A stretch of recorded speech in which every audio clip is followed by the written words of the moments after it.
O Dador Alegre. Ensaios de Kabbalah, por Mário Satis. Tradução Euclides Scaloni. Editora Ground. Abre aspas. Cada um dê como dispôs em seu coração, sem pena nem constrangimento, pois Deus ama a quem dá com alegria. Fecha aspas. 2 Coríntios, capítulo 9, versículo 7.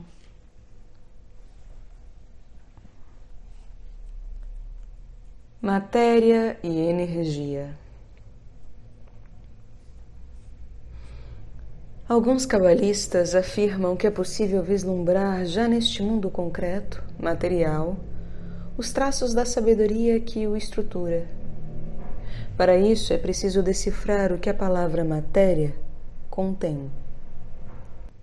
O que se pode pesar e medir de toda a matéria, Homer, possui, em primeiro lugar, a dimensão do amanhã, Mahar, como se tudo o que vive ou se inscreve na urdidura das formas fosse apenas um instantâneo da energia invisível. A matéria segrega seu próprio futuro e conserva sempre o vestígio do seu passado. Tão somente nos genes de cada espécie viva se encontram por igual os signos do herdado e os signos do transmissível, o condicional com o condicionável. Somos uma ilusória imagem sólida em meio a uma eternidade fluida e que não pode ser contida.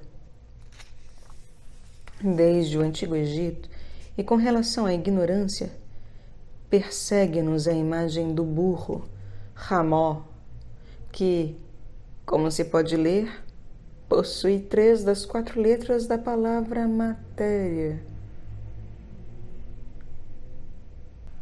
Escreve Frederic de Portal, abre aspas. Os egípcios representavam o homem que nunca saiu de seu país peloncéfalo, de cabeça de asno. Assim o testemunha Or Apolo, 1:23. O nome hebraico de Ramó, asno, burro, procede de romá, rodear com um muro, limitar. O asno era consagrado a Tifão, o gênio do mal, representado pela cor avermelhada, ou rum. Fecha aspas. Ser um burro era então, e também na linguagem coloquial de hoje, estar fechado dentro dos limites da ignorância, ou ainda não sair nunca de si mesmo. Se consideramos o fator dinâmico da energia, por oposição à matéria bruta, esta se nos apresentará como algo estático, reiterado, pesado. Todavia, essa mesma matéria, ou Romé, pode ser lida como matriz, Regen, em cujo caso, e a semelhança da prima matéria dos alquimistas, conterá em potência todas as características de um posterior desenvolvimento energético.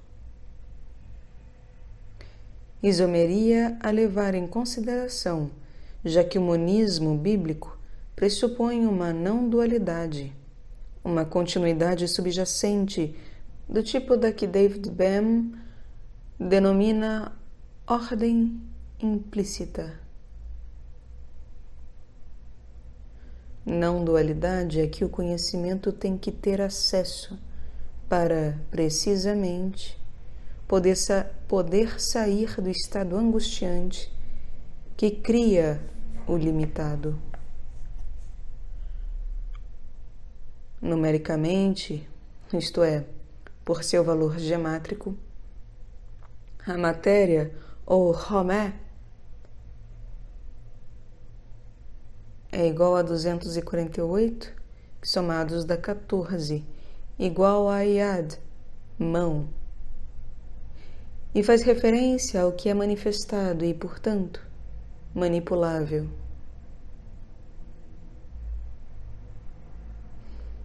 Matéria é tudo aquilo que tem princípio e fim no tempo e no espaço.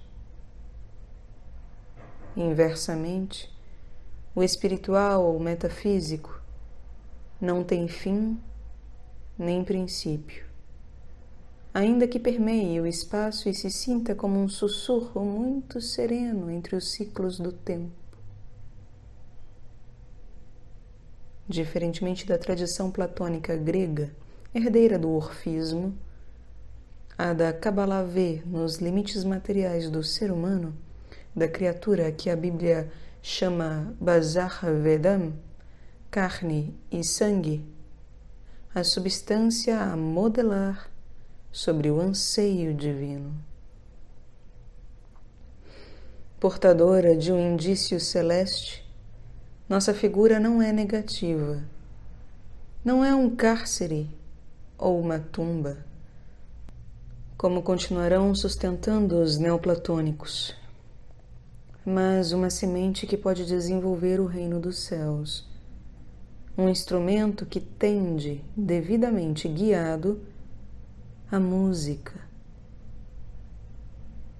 Tal como os budistas que afirmam que nascer humano é uma estupenda oportunidade para alcançar o Satori ou iluminação, da qual na realidade apenas estamos separados pela ignorância, os cabalistas se esmeram em tecer e destecer palavras, as quais consideram casulos do universo anímico, para perceber o contínuo existente entre o ser de carne e sangue e a vida universal que o anima. Se comparam as palavras matéria, Homer, e energia, Meretz, descobre-se que possuem duas letras em comum, o Mem e o Resh, as quais juntas indicam duplamente o Senhor, Mar, donde procede a expressão Maranata, de 1 Coríntios capítulo 16, versículo 22, que significa Maranata, o Senhor vem, e que também alude a toda amargura, ambiguidade de sentido que não escapou aos mestres, que mantém que a matéria pode ser nossa lápide se ignoramos suas leis. Amarga sua prisão, restritivas suas fronteiras. Porém, se em contrapartida, através dela, nos abrimos ao universo, limparmos nossos poros do pó da ignorância e redescobrirmos sua origem elevada, Ram, então as letras de símiles, Tzad e Het, formarão a palavra Tzar, que alude a tudo o que é refinado, puro, brilhante e claro. Para além da amarga ignorância, se eleva a doce sabedoria, uma ilimitada corrente harmoniosa. Nosso Senhor pode ser o da escravidão ou o da liberdade. Saber é escolher. Que um mesmo ser, o homem, seja ao mesmo tempo bestial e angélico, é fato atestado por uma longa cadeia de pensadores. Pico della Mirandola, em pleno Renascimento, acreditou possível a conversão do primeiro no segundo, precisamente através do que denominou de Kabbalah Hebraeorum, a Kabbalah dos Hebreus. Situado, então, sem saber, na mesma linha do Jesus gnóstico, que disse que é mais perigoso o que sai da boca do que o que entra nela, Pico conferia à palavra, sobretudo a palavra da sabedoria, o dom energético capaz de dissipar todo o mal e aclarar toda a ofuscação de juízo. Do ponto de vista da física elementar, a passagem da matéria à energia supõe uma aceleração de partículas, um precipitado. Tal é a ordem da árvore da vida com seus 4 níveis. Da terra ao fogo, em paulatinas ascensões, nosso corpo ereto possui diferentes velocidades e também distintas capacidades. Também os chakras, na tradição oriental, variam seu número de raios ou pétalas segundo sua disposição ao longo do esquema orgânico do ser humano. Obviamente, a velocidade de percepção da mente não é a do pé, nem a do coração é a da mão. Transladando a famosa fórmula einsteiniana ao campo da psicologia profunda, poderíamos esboçar o seguinte esquema desmembrado. E é igual a mc ao quadrado.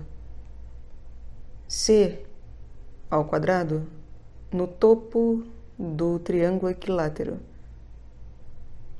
M é à direita do triângulo e E à esquerda do triângulo. Entre E e C, desencarnação. Entre C ao quadrado e M, encarnação. Entre M e E, na base, elasticidade. Ou seja, entre matéria e energia, elasticidade. Entre energia e aceleração ao quadrado, desencarnação. Entre aceleração ao quadrado e matéria, encarnação. Sendo os 3 termos da fórmula M, matéria, E, energia, e C ao quadrado, aceleração ao quadrado, resulta que o homem se aproxima do Criador, ou melhor ainda, a criatura da criação, na medida que sua imagem, através da homeostase produzida pela semelhança, seja capaz de projetar a luz que o ilumina. Aqui, nos encontramos ante o famoso mito da transparência, ou ainda, ante o problema que a filosofia Vedanta do Advaita resolve postulando a não-dualidade última, para o que exercita o pensamento de seus discípulos na elasticidade que, segundo o nosso esquema, entre a luz e a imagem, isto é, entre o desencarnado e o encarnado, obriga a sucessivas iluminações até alcançar a incandescência do despertar. O aparecimento da aura em torno da fontanela.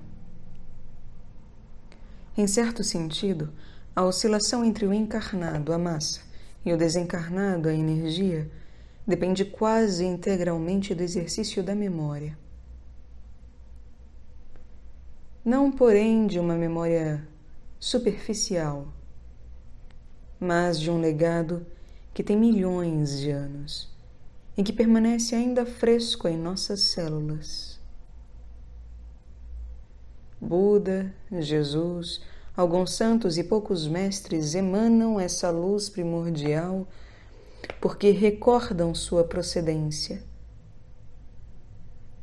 Bem-aventurados os solitários e os eleitos, diz Jesus no Evangelho segundo Tomé, pois encontrareis o reino, já que saístes dele, e de novo retornareis a ele. Jesus disse: se vos perguntarem, de onde nascestes? Respondei: nascemos da luz. Lá onde a luz nasceu de si mesma, surge e se manifesta em sua imagem. E se vos perguntarem: quem sois? Dizei: somos filhos eleitos do Pai que está vivo.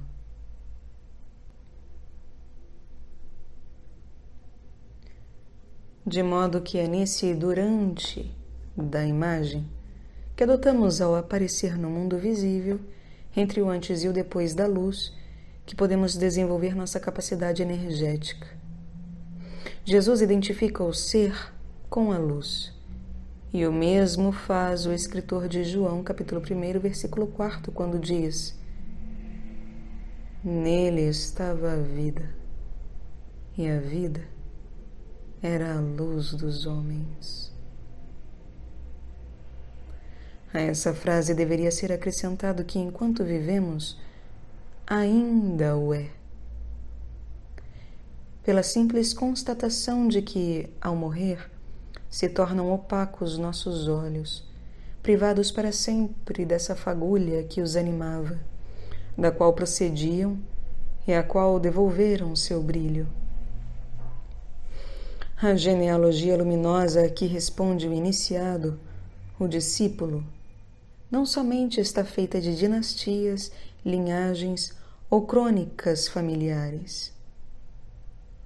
Como filho da luz, não responde exclusivamente às figuras da Terra, pois a nova energia que o anima não é geocêntrica, mas uranocêntrica. Quanto mais parece singularizar-se seu destino, mais se pluraliza seu mundo anímico. Exatamente como na noite escura se vêem mais sóis que este que rege durante o dia nosso sistema. Nada exemplifica melhor a passagem da matéria à energia, do estático ao dinâmico, que esta frase de Ezequiel, capítulo 36, versículo 26, que merece ser analisada inclusive em sua codificação numérica. Diz, abre aspas: dar-vos-ei um coração novo, Leb Hadash. Porém no vosso íntimo um espírito novo. Tirarei do vosso peito o coração de pedra e vos darei um coração de carne, Leb Bassar. Porei no vosso íntimo o meu espírito. Ve'et ruche. Fecha aspas. Quando observamos a estrutura da palavra, conjunção e acusativo, ve'et, a literação de ot, a letra, o signo, compreendemos muito bem por que, para a tradição cabalística, a passagem da matéria à energia e, reciprocamente, a condensação da energia em matéria se realiza através de sucessivas operações semióticas. Um coração de pedra quer dizer um coração insensível, pesado, alheio inclusive a seu próprio ritmo. Um coração de pedra é, sob o ponto de vista humano, incapaz de comover-se pelo humano. Ao lembrar que coração, Leb, se refere nem mais nem menos que a todos os 32 caminhos da sabedoria, percebe-se por que Ezequiel aponta esse lugar para dar início à renovação. A cifra 36 aparece na Bíblia hebraica como Ló, ideograma que se refere ao movimento do homem, mas também ao que pertence a ele, enquanto que o número 26 corresponde ao tetragrama. Assim, o que dizem as letras é também explicitado pelos números. Melhor dito, letras e números escrevem um mesmo processo de reconversão energética. O que estava distante, o inerte, o insensível, o imóvel, o indiferente, graças ao contato sublime da sabedoria espiritual, voltou a aproximar-se, se anima, sente, move e percebe sua rede de relações anímicas com o universo. Quando a criatura confunde o criado com a criação, cai no pecado da avareza, no vício da retenção.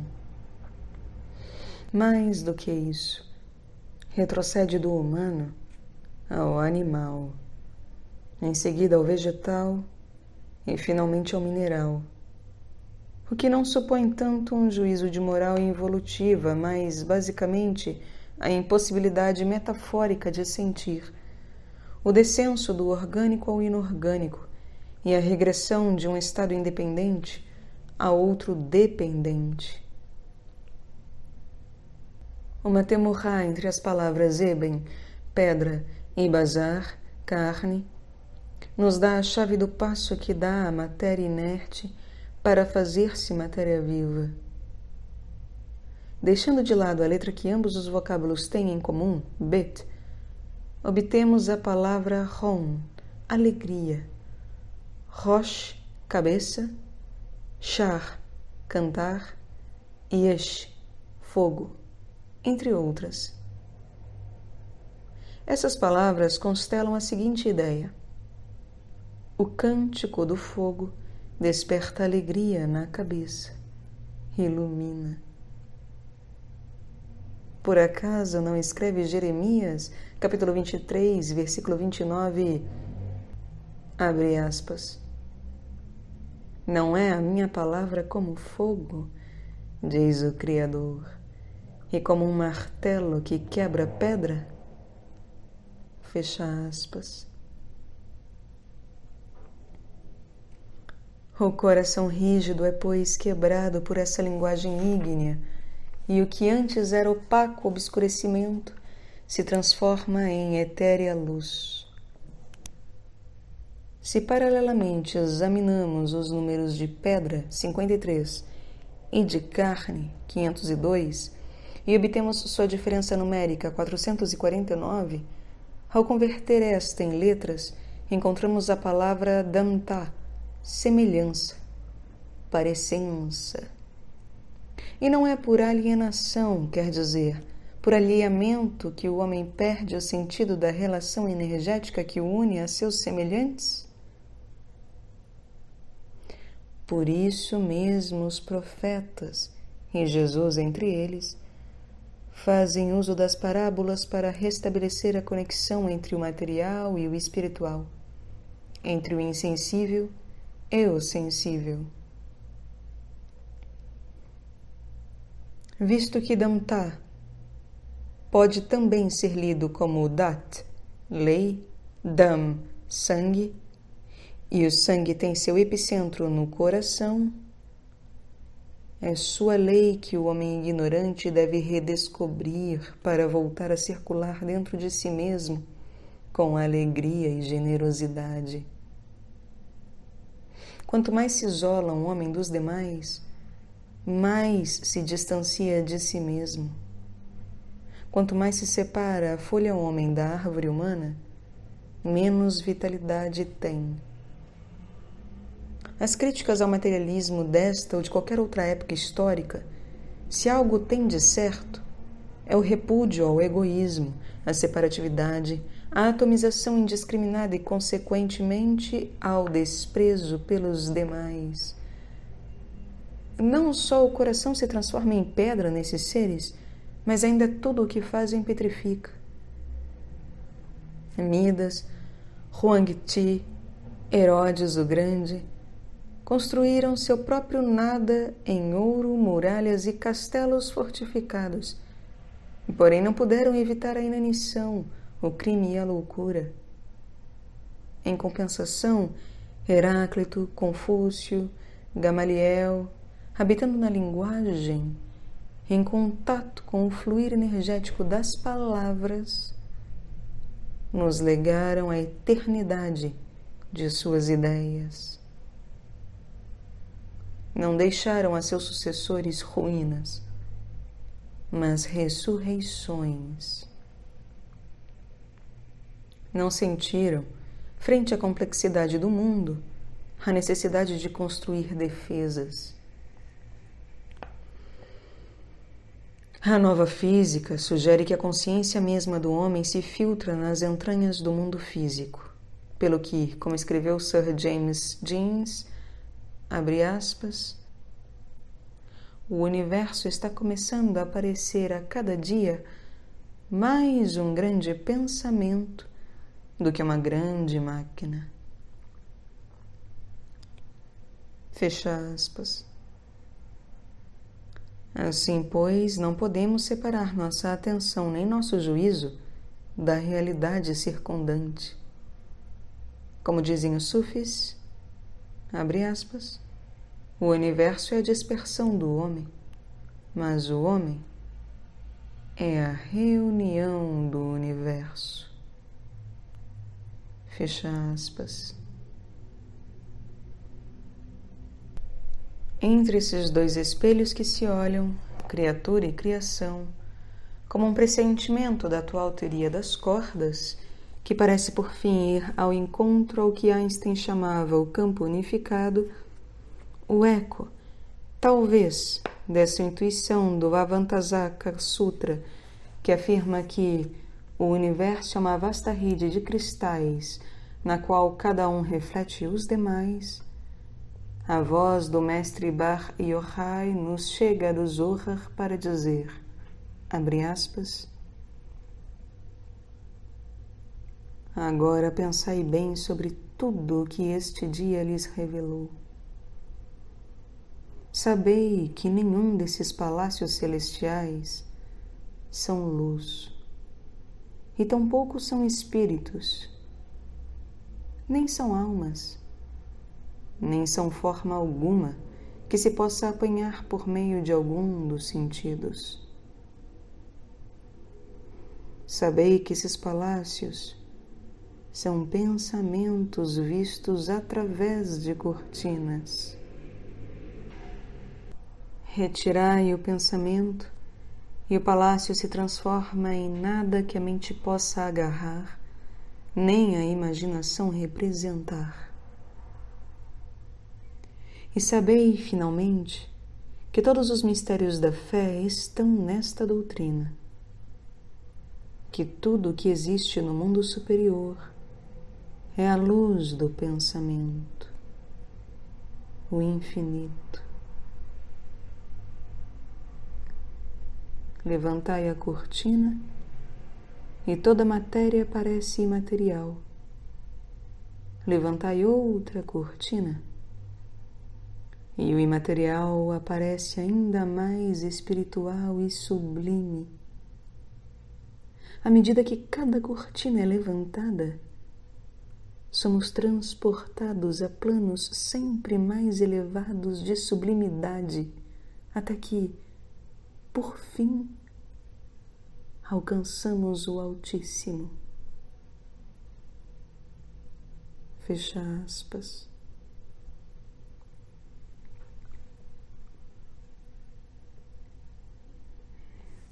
Algo semelhante ocorre com nossa percepção do mundo material, o mundo das aparências, tecido por Maya. Quanto mais profundo é nosso olhar, mais dinâmico ele se torna. O infinitesimal, como o infinito, é puro movimento. Sejam de partículas, de átomos ou de moléculas, as órbitas e os tecidos se superpõem e entrecruzam. Quanto mais avançamos, mais retrocedemos. Quanto mais sabemos, mais ignoramos. E talvez por isso o sábio busca a equanimidade e habitua sua mente ao paradoxo. Sabe, como Al-Halaj, que o véu,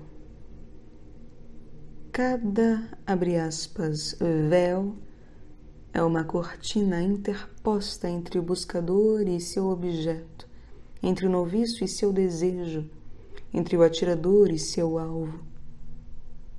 Porém, é de esperar que os véus sejam apenas para as criaturas e não para o Criador.